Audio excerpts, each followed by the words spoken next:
하디-바인베르그의 법칙은 쉽게 말하면 이거예요. 현재 집단의 유전자 빈도를 안다 그러면 바로 그 현재 집단의 유전자형의 비율을 알 수 있다 하는 것이 바로 이게 하디-바인베르그의 법칙입니다. 한 번 더 하면요. 어떤 집단의 유전자 비, 라지 A, 스몰 a의 비, 그거 말하는 거예요. 그래서 유전자 비, 다른 말로 하면 유전자 빈도라고 하는데 그 빈도를 알면 그 집단의 유전자형의 비율을, 유전자형의 빈도를 알 수 있다 하는 것이 하디-바인베르그의 법칙이죠. 즉, 라지 AA가 빈도가 얼마고, 라지 A, 스몰 a가 얼마고, 스몰 AA가 얼마고 하는 것을 알 수 있다 하는 겁니다. 이런 식이죠. 지금 현재 집단이 가지고 있는 대륙 유전자의 비율, 빈도가 라지 A가 P이고 스몰 a가 Q라고 한다 그러면 물론 이 둘을 합쳐버리면 100%가 됩니다. 이게 되는 거예요. 하여튼 이 P하고 Q라고 한다 그러면 이 집단의 유전자형의 빈도는 라지 AA는 P제곱이 되어버리고 라지 A 스몰 a는 2PQ가 되어버리고 스몰 AA는 Q제곱이 된다 하는 겁니다. 이게 하디-바인베르그의 법칙이에요. 예, AA는 P제곱이 되고 라지 A 스몰 a는 2PQ, 스몰 AA는 Q제곱이 된다 하는 겁니다. 근데 아마 하디-바인베르그의 법칙을 알고 있는 사람들은 이렇게 표현을 하지 않고 이렇게 표현을 하는 것을 익히 알고 있을 겁니다. 이게 일반적으로 하디-바인베르그의 법칙의 정의예요. 멘델 집단에서 세대를 거듭하더라도 유전자의 비, 유전자 빈도가 변하지 않고 일정하다. 이렇게 일반적으로 하디-바인베르그의 법칙을 이야기를 합니다. 표현을 잘하죠.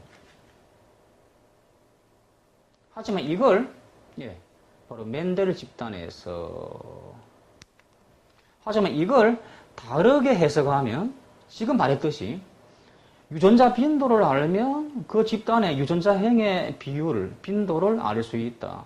이렇게 표현이 되는 거예요. 실제 우리가 문제 풀 때는 이 의미를 잘 활용합니다. 이 둘은 동일한 의미예요. 하지만 일반적으로 하디-바인베르그의 법칙을 이야기할 때는 이렇게 잘 이야기합니다만 이런 의미까지 들어가 있는 거예요. 그게 문제 풀 때는 오히려 이 의미를 잘 활용을 합니다.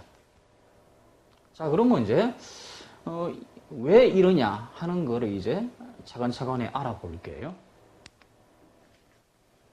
자, 어떤 집단이 있을 때 그 집단에서 유전자 빈도를 구하려고 그러면 이렇게 구하는 겁니다. 만약에 그 집단에서 유전자형의 빈도를 알고 있다 그러면 이 경우는 즉 라지 AA가 0.5 백분율로 말하면 50%, 라지 A 스몰 a가 0.3, 스몰 AA가 0.2라고 한다라고 주어졌다 그러면 이 경우에 라지 A하고 스몰 a의 빈도는 어떻게 구하냐 그러면 이거는 쉽게 구해요. 이거는 따로 법칙이 아닙니다. 그냥 이거는 수학적으로 당연하게 이렇게 구하는 거예요. 이렇게 구합니다. 라지 A 유전자 빈도는 여러분들 라지 AA는 전부 다 라지 A만 가지고 있잖아요. 이런 유전자형을 가지고 있는 개체는 항상 라지 A만 만들어냅니다. 그죠? 그러니까 이것들은 100% 라지 A를 나타냅니다. 0.5의 100%니까 뭐예요? 그냥 0.5인 거죠. 빈도로 말을 하면. 아시겠습니까? 예. 이것의 100%가 다 라지 A가 나올 거니까 이것의 100%니까 0.5 그 자체예요. 그리고 또 라지 A, 스몰 a의 반이 라지 A가 나와요. 라지 A, 스몰 a의 반이. 그러니까 이것의 반이죠. 0.3 곱하기 2분의 1 이렇게 하는 거예요. 그래가지고 0.5 더하기 2분의 1 곱하기 0.3 이래버리면 바로 얼마입니까? 0.65라고 하는 것이 유전자 A의 라지 A의 빈도예요. 이렇게 구하는 겁니다. 스몰 a는 어떻게 해야 될까요? 예, 스몰 AA의 100% 그리고 라지 A 스몰 A의 2분의 1입니다. 그러니까 스몰 A의 100% 스몰 AA의 100%니까 예, 바로 0.2 그 자체를 말하고요. 그리고 라지 A 스몰 A의 반이니까 이렇게 해가지고 얼마입니까? 0.35가 되어버리는 거죠. 이렇게 구하는 거예요. 여러분들 이거는 법칙이 아닙니다. 이거는 당연한 거예요. 아시겠죠? 그러니까 어떤 집단의 유전자의 빈도를 구한다라고 할 경우에 그 집단의 유전자형을 알고 있다 그러면 이렇게 쉽게 구해내요. 예. 이런 사실을 먼저 알고 있어야 되고요. 두 번째, 어느 집단에서 유전자 비를 그러면 알고 있다 그러면 우리는 그 다음 세대의 유전자형의 비를 알아낼 수 있어요. 이것도 법칙이 아닙니다. 당연한 거예요. 이런 말입니다. 물론 이 집단이 무작위 교배를 한다 하는 그러한 가정입니다. 억지로 누구누구하고 교배하라고 하는 것이 아니라 그냥 마음대로 교배하는 그 경우를 말합니다. 임의 교배라고도 하는데 무작위 교배, 임의 교배. 하여튼 지금 현재 어느 집단의 대립유전자 라지 A, 스몰 A의 비율이 라지 A는 P이고 스몰 A는 Q라고 한다라고 합시다. 항상 이 둘을 합쳐버리면 1이 되는 거예요. 100%가. 그것도 당연한 겁니다. 왜? 100 중에서 이것이 몇 프로, 이것이 몇 프로 이렇게 구해낸 거거든요. 100%가 1이니까 하여튼 이거는 0. 얼마, 0. 얼마 놓거겠죠. 여하튼 어느 집단의 지금 유전자 빈도가 라지 A는 P고 스몰 A는 Q라고 가정한다 그러면 자 보십시오. 자 그러면 정자하고 난자를 만들 때요. 정자 중에서 라지 A를 가지고 있는 그러한 정자가 나올 확률은 P겠죠. 왜? 이 집단에서 라지 A의 빈도가 P니까 어떤 정자가 만들어질 때 그 정자가 라지 A1 정자일 확률은 P겠죠. 왜?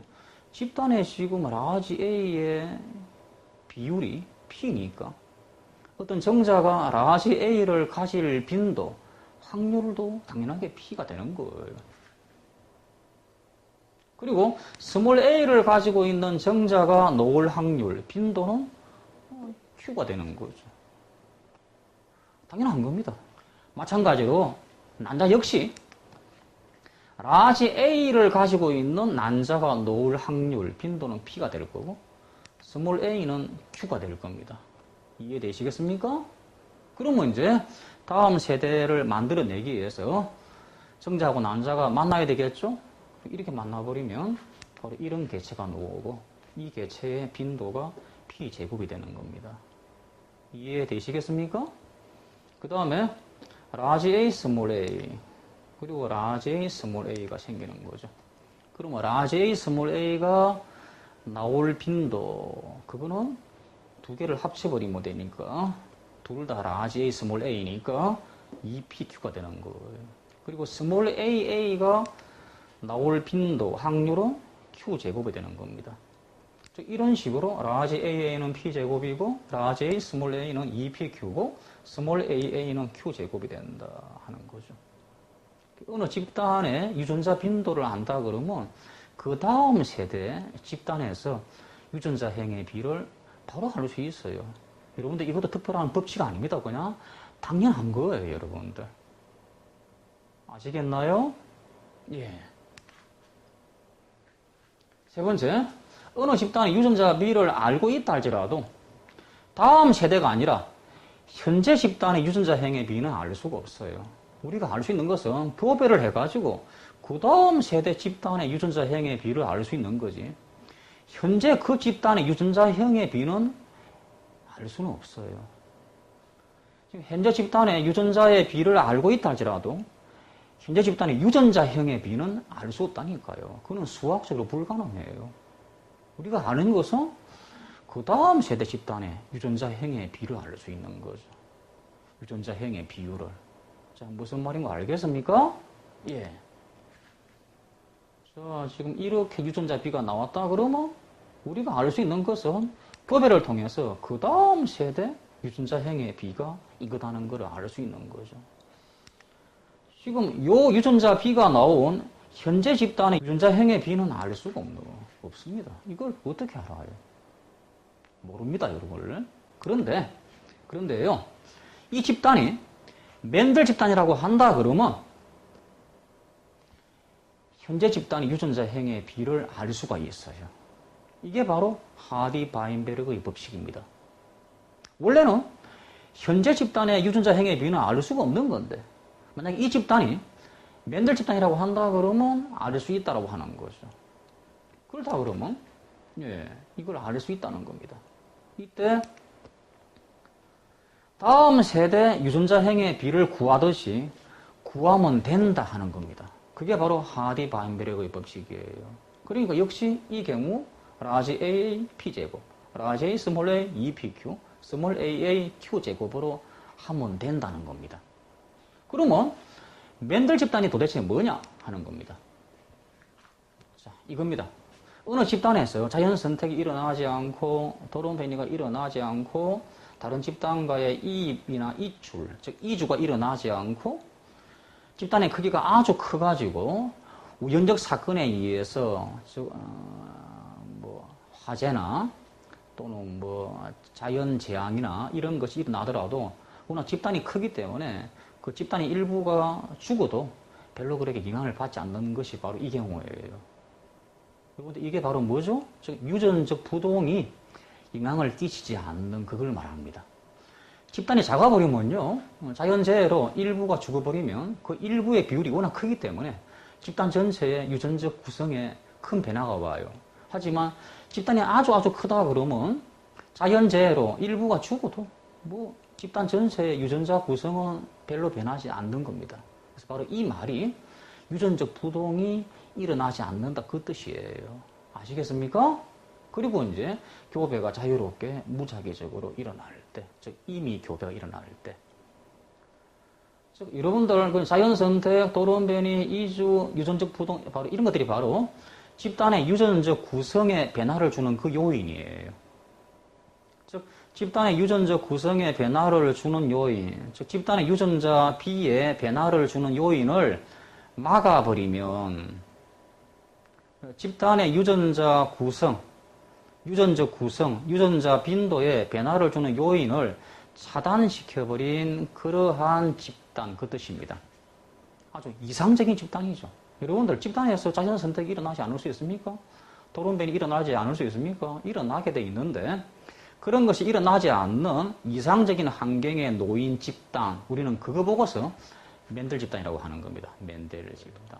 그래서 바로 어느 집단이 맨델 집단이라고 한다 그러면 바로 유전자 B를 통해서 현재 그 집단의 유전자형의 B도 알 수 있다 하는 것이 바로 하디-바인베르그의 법칙이에요. 그러면 어떻게 이걸 알 수 있냐? 원래 그거 알 수 없는 건데 어떻게 알 수 있냐? 자, 그걸 이제 한번 설명해 볼게요, 여러분들. 자, 지금 어느 집단에서 이런 유전자 빈도가 있다고 합시다. 그러면 다음 세대 유전자형의 B를 알 수가 있겠죠. 그죠? 그러면 이제 다시 여기서 이제 이 집단의 유전자 B도 알 수 있겠죠? 이거야 법칙이 아닙니다, 여러분들. 구해볼까요? 아까 구해보는 방법 했었죠? 구해보면 이게 나와요. 어떻게 해요? 아까 했잖아요. 라지 A의 유전자 빈도는 이것의 100% T제곱, 이것의 50% 2분의 1. 맞습니까? 그러면 P제곱 더하기 PQ가 되겠죠? 2분의 1 곱하기 2PQ일 거니까. 그러면 여기서 P를 밖으로 빼냅시다. 그러면 P를 밖으로 빼내버리면 나머지가 P 그리고 더하기 Q 남잖아요. 여러분들 P하고 Q는 항상 1이에요. 100%입니다. 그럼 1이 돼버릴 거니까 P가 돼버려요. 이렇게 라지 A의 빈도가 P라고 하는 것을 구할 수가 있어요. 마찬가지로 스몰 a도 구해보면 이런 식으로 Q제곱 더하기 2분의 1 곱하기 2PQ 그러면 Q제곱 더하기 PQ Q를 빼버리면 이렇게 되고 다시 Q가 되는 거예요. 그러니까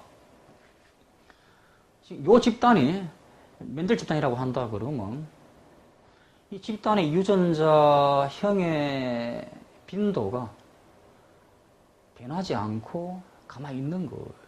자연 선택이나 돌연 변이가 일어나지 않는다 그러면 이 유전자형의 비가 변할 이유가 없잖아요. 변하지 않는다 그러면 이제 이 집단에서 유전자의 비를 구하면 이렇게 구해지는 거예요. 그러면 닮았습니다. 한 세대가 지난 다음에도 유전자의 비가 똑같이 나와요. 그래가지고 이렇게 구했습니다. 그러면 다시 또 다음 세대 유전자형의 비를 알 수가 있죠. 이 집단에서 유전자의 비를 또 구할 수가 있겠죠? 구해보면 이렇게 나오는 거죠. 그러면 다시 다음 세대에 또 유전자형의 비를 또 구할 수가 있게 처음이랑 똑같이 나옵니다. 그러면서 유전자형의 비도 똑같이 나와요.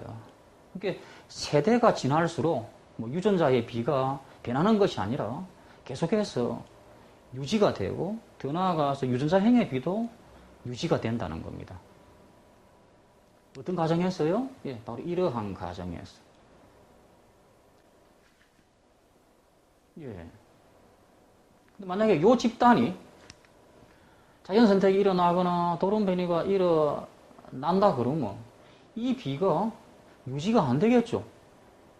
그러면 이 집단이 유전자 비를 구하는 식을 써버리면 이게 안 나오겠죠.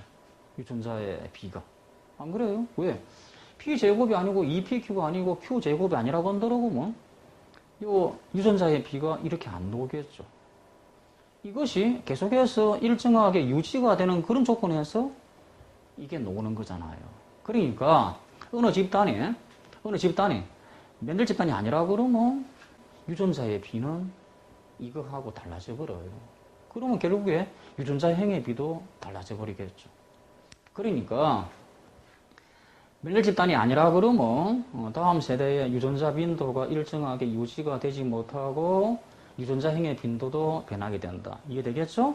그러면 멘델 집단이라고 한다 그러면 세대를 거듭하여도 유전자 빈도가 변하지 않고 더 나아가서 유전자형의 빈도도 변하지 않는다. 이게 바로 일반적인 하디-바인베르그의 법칙에 대한 표현이에요.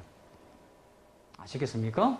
이게 바로 일반적인 하디-바인베르그의 법칙의 표현입니다. 세대를 거듭해도 유전자의 빈도가 똑같아요. 자, 그러면 보십시오. 그러면 요 지금 유전자 빈도 가지고서 다음 세대 유전자형의 빈도를 알아냈잖아요. 근데 요 빈도가 놓은 집단이 이겁니다. 그죠? 한번 더 해볼까요? 요 지금 유전자 빈도 가지고 다음 세대 집단의 유전자형의 빈도를 알 수가 있죠. 요겁니다. 근데 요 유전자 빈도가 나온 현재 집단이 요겁니다. 그죠? 그러면 잘 보니까 다음 세대 유전자형의 빈도나 현재 집단의 유전자형의 빈도나 똑같잖아요. 그러니까 이 다음 세대 유전자형의 빈도를 구하듯이 현재 집단의 유전자형의 빈도를 구해도 괜찮다 그런 뜻이에요. 왜? 똑같을 거니까. 똑같이 되는 거니까. 그러니까 원래 우리가 알 수 있는 것은 다음 세대 유전자형의 빈도를 알 수 있는데 이것이 이거하고 똑같을 거니까. 바로 유전자의 빈도를 이용해서 다음 세대 유전자형의 빈도를 구하듯이 현재 집단의 유전자형의 비를 구해도 괜찮다 그런 뜻이에요.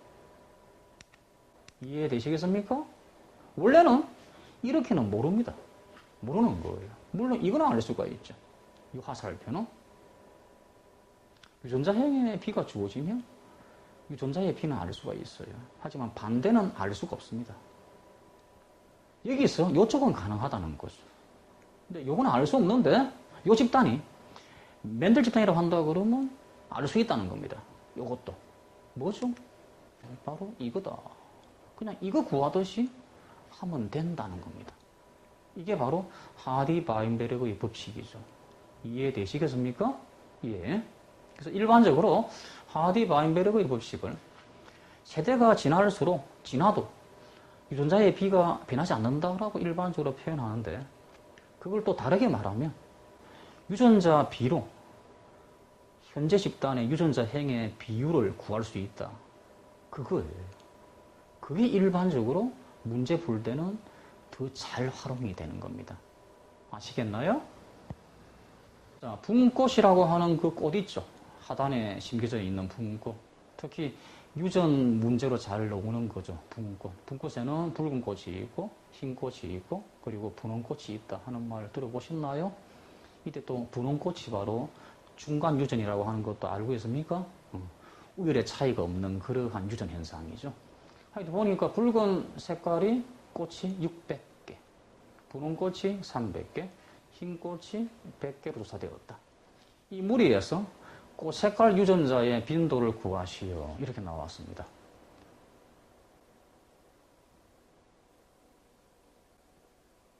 이 경우는요, 여러분들 하디-바인베르그의 법칙을 적용을 하는 거 아닙니다, 여러분들.